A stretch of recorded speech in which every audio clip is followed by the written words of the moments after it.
El Tecolote News. Teco celebrates 50 years of empowering community bilingual journalism. By Sadie Pecken, The Guardsman, August 27th, 2020. San Francisco in the 70s was a time of student strikes on college and high school campuses, as well as neighborhood organizations in the Mission District banding together to form a coalition that could effectively challenge City Hall against social, political, and economic injustices. The times dictated that people needed to be involved and help their community, said Juan Gonzalez, founder of El Tecolote. It was at this time that the Mission District's community bilingual Latino newspaper, El Tecolote, was born. This year marks the paper's 50th anniversary, and a look at its history shows the power of neighborhood journalism. El Tecolote is the longest-running bilingual Spanish-English newspaper in California and has received numerous awards from the Society for Professional Journalists and the San Francisco Press Club, among others. Its continued success began with its solid foundation in challenging social injustices. In 1969, Gonzalez was a student at San Francisco State University and a reporter for the school newspaper, The Phoenix. He was assigned small projects despite his strong experience in the field. Determined to do something more, he wrote a 5-part series about a convention that led to the formation of the Mission Coalition organization. His work ran in the school newspaper, and his research established connections with activists in the Mission District. That same semester, as Gonzalez was nearing graduation, a student strike resulted in the formation of La Raza Studies at San Francisco State University. Faculty asked Gonzalez to develop and teach a journalism course within the program. Through these experiences, Gonzalez identified a need for a neighborhood newspaper in the Mission District. Historically, when we look at mainstream newspapers in San Francisco and across the nation, stories are not consistently written about these communities unless it's something tragic, something crime involved. But there are more stories happening in the neighborhood than just that. Those stories get lost, said Gonzalez.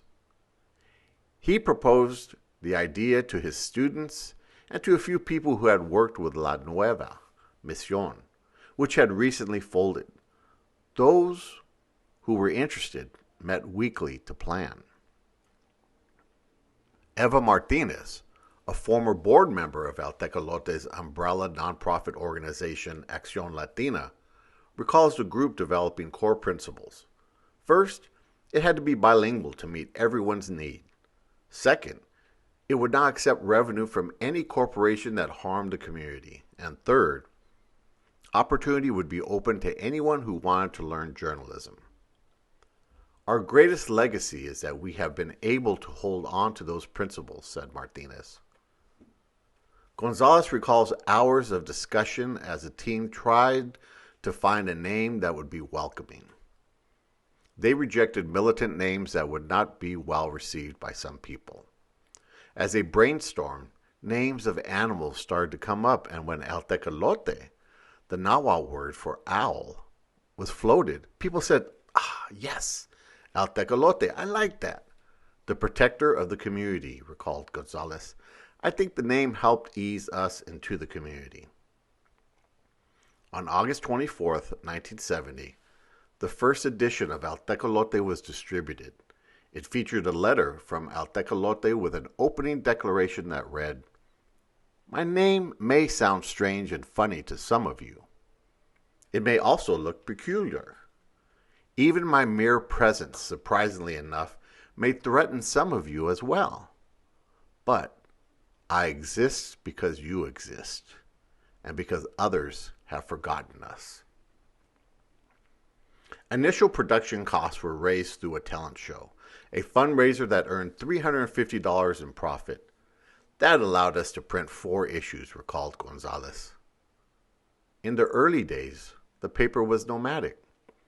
Gonzalez and Martinez described working out of kitchens and garages, changing locations based on availability. Hilda Ayala, one of the first translators, who still translates today, describes getting in her car to go to houses of writers, picking up the articles in English and returning them translated to Spanish. From the start, the newspaper broke stories that created change. In 1974, El TECOLOTE researched 911 calls and found it took an average of 4 additional minutes for operators to help Spanish-speaking callers. El TECOLOTE's coverage of this issue resulted in changes to 911 operations. Gracias por llamar al Bilingual Voicemail Recordings. Si conoces la extensión de la persona con quien deseas hablar, por favor, márcala ahora. In 1977, the paper investigated services at San Francisco General Hospital and showed that there were not enough medical translators to meet demand. The coverage resulted in trained medical translators. Even in fundraising, El TECOLOTE raises money in a way that serves the community. Acción Latina runs Encuentro del Canto Popular, an annual concert that is both a fundraiser and a celebration of Latin American music. A relationship with Army Street Bingo was later established that continued to produce unrestricted revenue. Due to the pandemic, the bingo hall is currently closed. In the spirit of service, a complete archive of El TECOLOTE has been formed. The archive is an on-the-ground snapshot of what was going on in the mission from 1970 on, Martinez said. Newspapers like this serve a very important role of documenting history in the community. That's something the mainstream newspapers cannot do.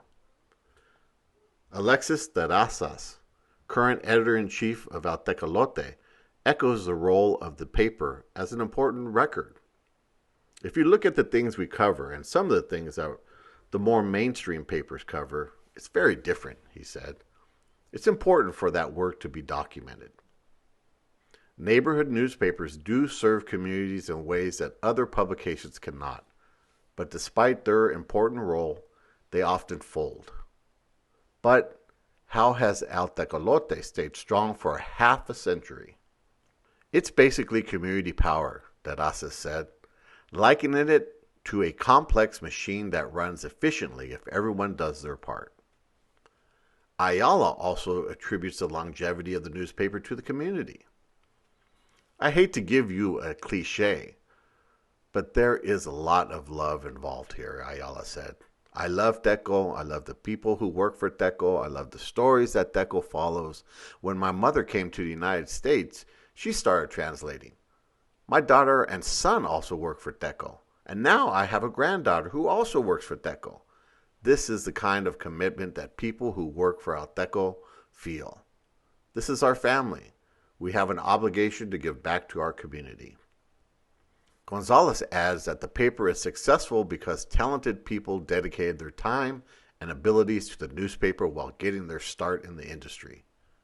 People have gone on to work for the San Francisco Chronicle, the San Francisco Examiner, the LA Times, the Sacramento Bee, the San Diego Union, the Modesto Bee, and more.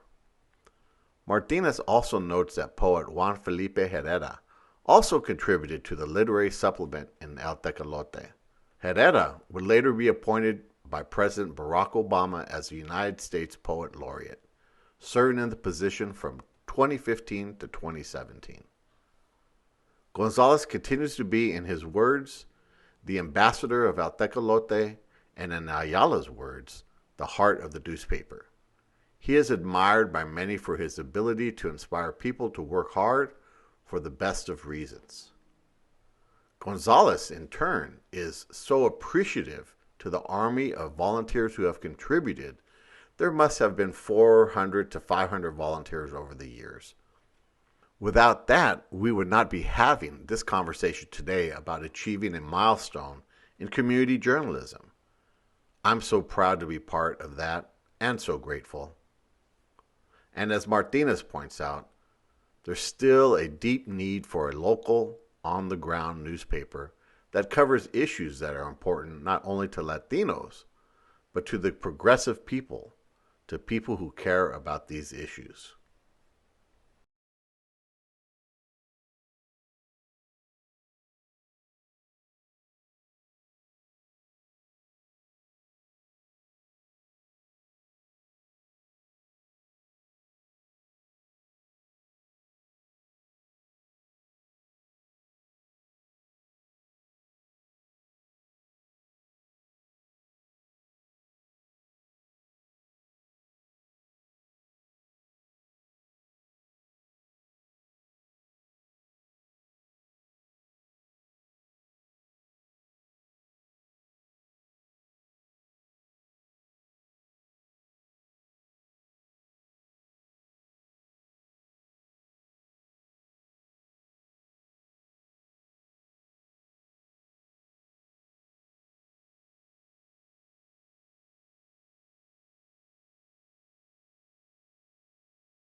When we have to have clients who are obviously innocent, who have to spend 17 and a half months in prison because the system says that's the way you have to do, and be degraded right up to the minute when a verdict comes in. They have to be degraded even when the jury comes in and says you're not guilty.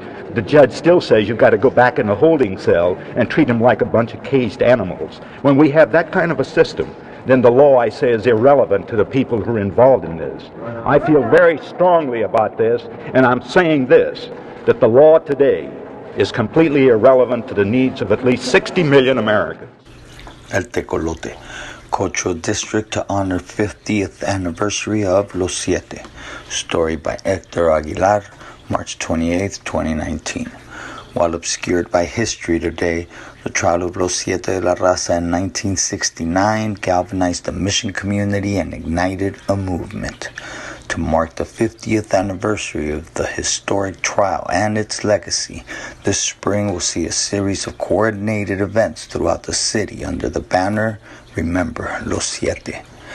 Los Siete was the name given to 7 Central American youth from the Mission District: Nelson Rodriguez, Jose Mario Martinez, Rodolfo Tony Martinez, Gio Lopez, Jose Rios, Danilo Bebe Melendez, and Gary Pinky Lescalette, who were accused of killing SFPD officer Joe Brotnick following an altercation in May 1969.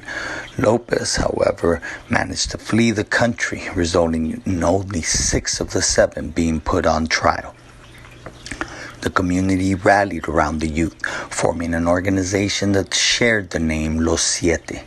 Many in the community not only believed that the 7 youths had been falsely accused by police, but that the trial stood as a larger symbol for the oppression of the Mission Latino community and a newfound radical resistance. The new group used its platform to advocate for the youth, as well as to develop political consciousness and assist their communities in various ways. Los Siete were ultimately acquitted after an 18-month trial, but the impact of the community action taken on their behalf can still be seen today. Remember Los Siete is being curated by artist Fernando Martí in collaboration with revered mission artist Yolanda Lopez, a major contributor to Basta Ya, a community newspaper published by Los Siete organization. Lopez designed posters and illustrations for the paper, which became the voice for the movement that emerged from the trial of Los Siete. Viva los siete, viva, viva, viva los siete, viva, viva.